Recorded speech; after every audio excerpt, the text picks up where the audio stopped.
கிறிஸ்துக்குள் மிகவும் பிரியமானவர்களே, இயேசு கிறிஸ்து நாமத்தினாலே உங்களை வாழ்த்துகிறேன். தெய்வ சமூகம் எங்கே இருக்கிறது? எது தெய்வ சமூகம்? சங்கீதம் 139:7 உம்முடைய ஆவிக்கு மறைவாக எங்கே போவேன்?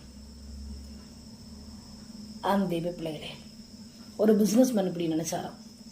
6 நாள் நம்ம எல்லா வேலையும் செய்யறோம், ஒரு நாள் ஆண்டவருக்கு கொடுக்கறோம். ஒரு நாள் ஃபுல்லா எந்த வேலையும் செய்ய மாட்டாராம், ஆண்டவர் சமூகத்தில் இருப்பாராம். இதை தெய்வ சமூகம்னு நினைக்கிறாங்க. ஒரு சிலர் வாரத்தில் ஒரு நாள் ஃபாஸ்டிங் இருக்காங்க, அதைத்தான் தெய்வ சமூகம்னு நினைச்சுக்கிட்டு இருக்காங்க. ஒரு சிலர் அந்த ஞாயிற்றுக்கிழமை வந்தாதான் தெய்வ சமூகம்னு ஒன்று இருக்குங்கிறதே உணர்வு அப்பந்தான் அவங்களுக்கு வரவே ஆரம்பிக்கிறது. பல போதகர்கள், பல பாஸ்டர்கள் ஞாயிற்றுக்கிழமையாவது நீங்க தெய்வ சமூகத்துக்கு வரக்கூடாதான்னு அங்கலாய்க்கிறவங்க நிறைய பேர் இருக்காங்கங்க. தெய்வ சமூகம் என்பது ஒரு இடத்துலயோ அல்லது ஒரு நாளிலோ அது வரக்கூடியது அல்லங்க. எப்போதும் தெய்வ சமூகம் என்பது ஆண்டவர் நம்ம பார்த்துக்கிட்டே இருக்கிறார். அவர் பார்வையில நாம இருக்கிறோம். அதுதான் தெய்வ சமூகமா இருக்க முடியும். அதாவது நம்ம எங்கு இருந்தாலும் சரி, எதை செய்து கொண்டு இருந்தாலும் சரி, தேவர் நம்மளை பார்த்து கொண்டே இருக்கிறார். அவர் கண்களுக்கு முன்பாக நம்ம இருக்கிறோம் அப்படிங்கிற ஒரு உணர்வோடு நம்ம இருக்கணுங்க. அநேகர் சபை கூடுற இடம், ஜப கூட்டம் நடக்கிற இடம், அதைத்தான் ஒரு தெய்வ சமூகமா பாக்குறாங்க.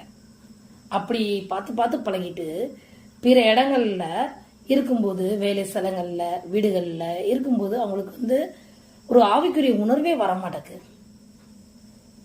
தேவன் நமக்குள்ள இருக்கிறாங்கிற உணர்வே வரமாட்டேக்கு. உடைய ஆவிக்கு மறைவாக எங்கே போவேன்? ஆண்டவர் எப்பவும் நம்மளை பார்த்துக்கிட்டே இருக்காருங்க. அந்த உணர்வு இருக்குமானால் நம்ம இருக்கிற எல்லா இடமுமே நமக்கு தெய்வ சமூகம் தான். ஒரு குறிப்பிட்ட இடத்த மட்டும் நம்ம அதுக்குன்னு நம்ம விளக்கக்கூடாது. அப்படி நீங்க நினைக்க போய் தான் என்ன செய்ய மற்ற இடங்கள்ல துணிகரமான காரியங்களை செய்றீங்க. அதாவது யோசேப்பு போத்திபார் வீட்டுல அடிமையா இருந்தாலும் அவன் என்ன பண்றான்? தெய்வன் தன்னை பார்த்துக்கிட்டே இருக்கிறான்னு சொல்லிட்டு அவன் பரிசுத்தமா தன்னை காத்துக்கொள்றான். அப்படி இருக்கும்போது மாத்திரம்தான் நம்ம ஒவ்வொருத்தரும் நம்மளை காத்துக்கொள்ள முடியும். தேவன் நம்மளை பார்த்துக்கிட்டே இருக்கிறாரு. அப்போ வெறும் கட்டடத்துல ஆண்டவர் இல்லை, நம்ம எப்பொழுதும் ஆண்டவரை நினைக்கும் போதெல்லாம் அது தெய்வ சமூகமாய் மாறுகிறது. நம்ம இதயத்திலே அவர் வாசம் பண்ணுகிறவராய் காணப்படுகிறார். நாம் பாவம் செய்யாமல் இருக்க வேண்டுமானால் யோசிப்பு போல நம்ம வாழ்க்கை இருக்க வேண்டும்.